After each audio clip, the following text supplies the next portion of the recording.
The Stormont talks resume. Politicians are warned it may be the last chance of peace for a generation.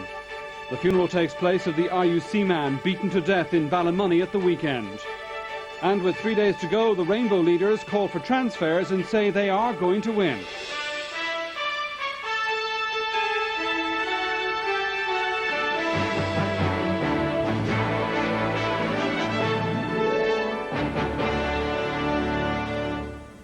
Good evening from Castleblaney in County Monaghan. Well, the 6-1 News is out and about on the election trail once again. With the border just a few miles away, the north is far more of a live issue here than in most other areas. We'll be reporting on the fight for the 5 seats in the Cavan-Monaghan constituency, where Sinn Féin are said to have the best chance of taking a seat. We'll be discussing the northern peace process and, of course, bringing you the latest election news. And also in the programme this evening, in the United States, the relatives of the Oklahoma bombing victims welcome the 11 guilty verdicts against Timothy McVeigh.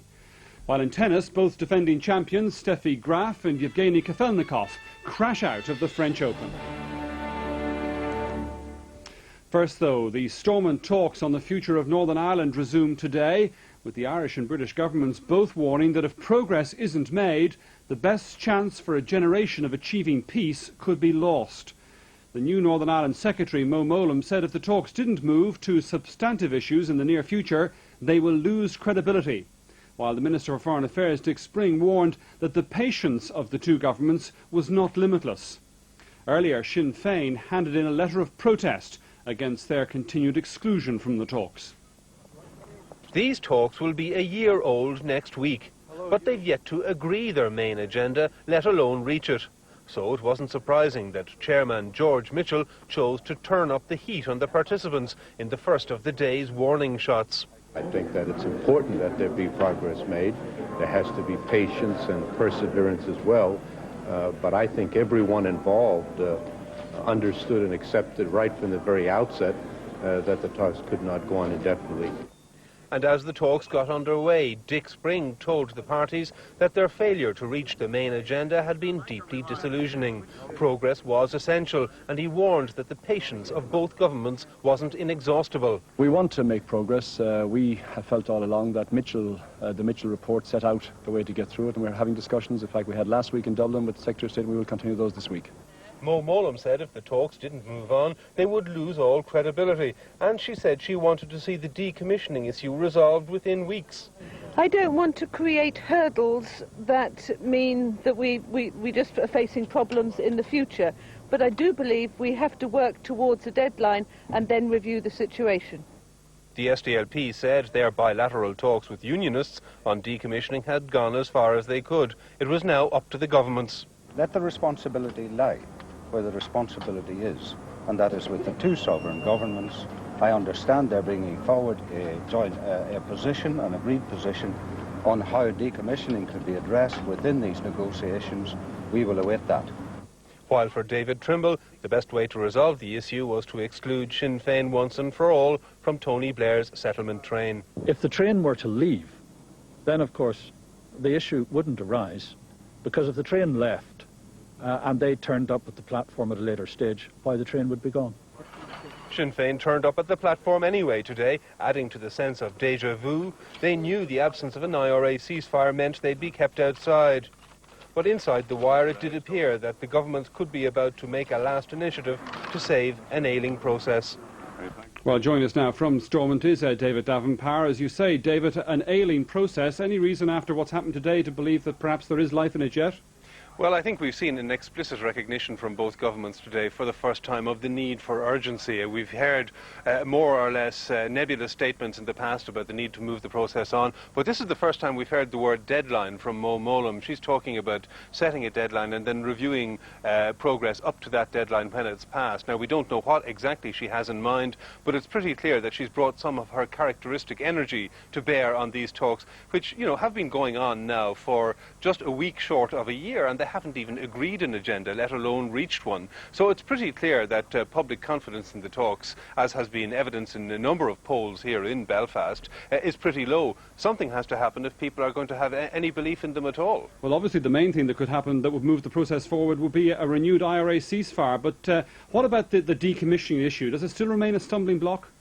Well, Listening to David Trimble here today, about 20 minutes ago, it did appear as if the Ulster Unionists' position was as it always had been, which is that there must actually be some kind of evidence of goodwill in the form of perhaps a deposit of arms before Sinn Féin can be allowed into talks after a ceasefire. That is a very hardline position and would cause difficulties.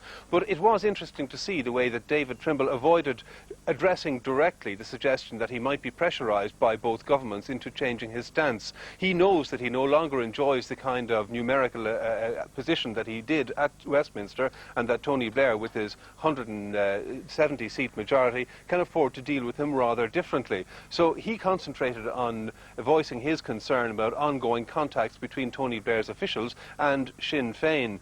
But he reserved his position by sidestepping the issue as to how he would deal with any explicit pressure from the governments to move the process forward. And to move the process forward, of course, unionist objections to the whole decommissioning issue would have to modify.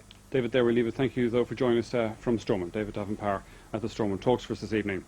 The Northern Ireland Secretary, Mo Mowlam, has said she's considering prescribing 2 more paramilitary groups because of the security situation in the north. They're the Loyalist Volunteer Force, which broke away from the UVF, and the Republican paramilitary group, the Continuity Army Council. Meanwhile, a Church of Ireland bishop has described the killing of an RUC man in Ballymoney at the weekend as wicked and savage. He was speaking at the funeral of 41-year-old Constable Greg Taylor, who was kicked to death by a loyalist mob. Ballymoney mourned the loss of a policeman who was well known in the North Antrim town. Constable Greg Taylor was off duty and unarmed when he was beaten to death by a loyalist mob, who had apparently attacked him because of the RUC's blocking of orange parades in the nationalist village of Dunloy. During the service at St Patrick's Church, the rector passed on messages of sympathy from the local Catholic community and from the Pat Kenny Show on behalf, they said, of many people in the Republic. As the cortege passed the spot where he had been attacked, Constable Taylor's family, including his 9-year-old son Christopher, were overcome with grief. The Bishop of Connor, James Moore, said because of the deeply divided community, the RUC were constantly finding themselves in the middle of the confrontation, being turned upon by all sides. Those sentiments were reflected at the annual conference of the Police Federation, attended by the new Northern Secretary, where tribute was paid to Constable Taylor and others. The chairman, Les Rogers, criticised some eminent politicians who he said had used cowardly tactics in reminding RUC members they knew where their homes and families were. He said atrocious remarks led to atrocious attacks, and any qualified condemnation of them amounted to partial condonement. I am sure, Secretary of State, you will understand that in the face of such provocative and gutless remarks and attacks, my members are the ones heading towards zero tolerance when it comes to listening to criticism which calls for reform of this force. The Northern Secretary rejected that criticism, but said she was committed to looking at a number of measures to increase police accountability and public confidence in the force. Asked about the current security situation, Dr Mowlam said she was considering adding the Loyalist Volunteer Force and the Continuity Army Council, a Republican group, to the list of proscribed paramilitary organisations. Roisin McAlliskey has been granted bail by the High Court in London and is to be moved later today to a mother and baby unit at Maudsley Hospital in South London. Last week, Ms McAlliskey gave birth to a baby girl at Whittington Hospital. Today's hearing was in private and no details were given about her state of health. However, it's understood that under the new bail conditions, she must remain at the mother and baby unit and psychiatric care is to be provided. Her mother, Bernadette McAlliskey, said bail was fixed at £200,000. Bail conditions do not stipulate that Ms McAlliskey remain under police guard while there. Pope John Paul